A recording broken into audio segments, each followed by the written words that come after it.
Deus está aqui, aleluia, tão certo como o ar que eu respiro, tão certo como a manhã que se levanta, tão certo como eu te falo e podes me ouvir. Deus está aqui e está aí com vocês, crianças. Graça e paz a todos, tios e tias do Ministério Infantil.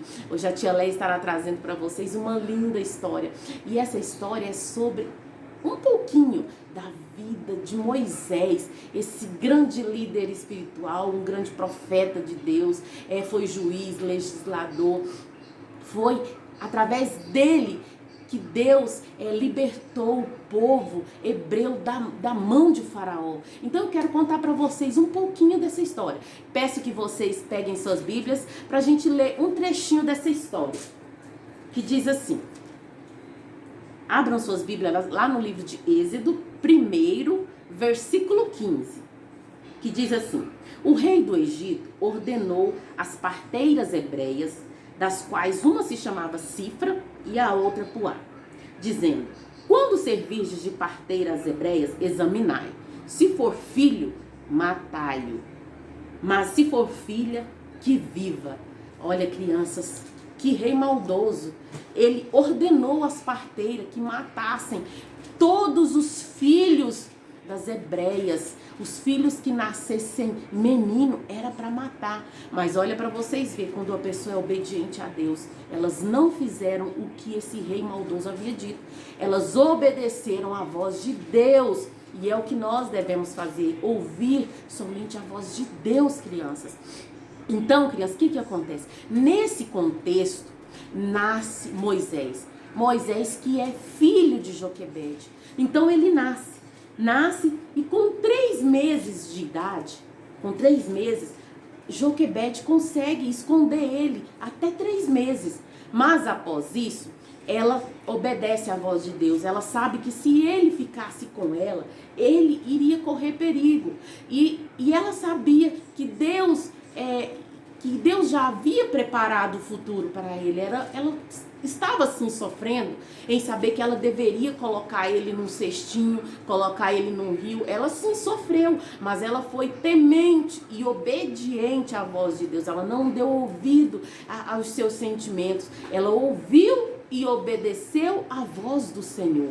Ela pegou Moisés, com apenas 3 meses, ela colocou ele num cestinho, colocou ele, organizou, usou os recursos que ela havia na época para que não entrasse água, porque ela iria colocar ele no rio Nilo. Então ela colocou, organizou para que não entrasse água no cestinho e foi até o rio Nilo e colocou ele no rio. Então ele foi pelas margens do rio Nilo. E Miriam, que era sua irmã, ficou escondida à beira do rio, foi atrás das folhagens, olhando até onde o cestinho iria parar.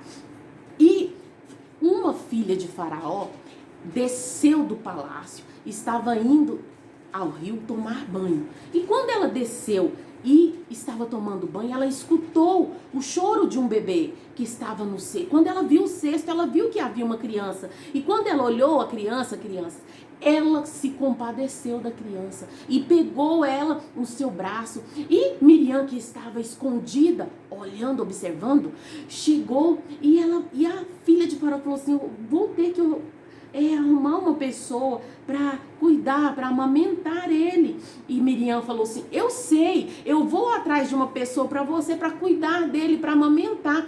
E Miriam foi atrás de sua mãe, Joquebede, e falou: mãe, o bebê está lá com a filha de Faraó. Então Joquebede foi e chegou lá e a Joquebede se ofereceu para cuidar, amamentar. Então ela foi paga para isso. A filha de Faraó pagou ela para cuidar de Moisés, que na verdade era seu filho. Olha, crianças, para vocês verem o cuidado de Deus, o quanto o Senhor está atento a cada um de nós. O Senhor, Ele cuida de todos nós. Então a gente não deve se preocupar com o amanhã, com o que haverá de acontecer, porque o Senhor está com as mãos estendidas sobre todos nós, assim como cuidou de Moisés, cuida de mim e cuida de você. Então, crianças, Moisés cresceu, ele foi educado pela corte de Faraó, ele aprendeu tudo o que ele deveria aprender naquele lugar. E mais tarde ele seria o libertador daquele povo sofrido, povo que sofria muito na mão de Faraó, porque Faraó era um rei muito ruim, mas Deus usou Moisés para ser um grande libertador, um profeta de Deus, para tirar o povo hebreu das mãos dos egípcios, da mão de Faraó. Então a tia quer dizer para vocês, o Senhor está atento a todos, Ele está cuidando de todos nós, tá bom? Ó, esta foi mais uma historinha. A tia pede que vocês compartilhem, cliquem, curtam o canal, compartilhem e vamos juntos levar a palavra de vida e esperança a todos, tá bom? Tchau, um forte abraço!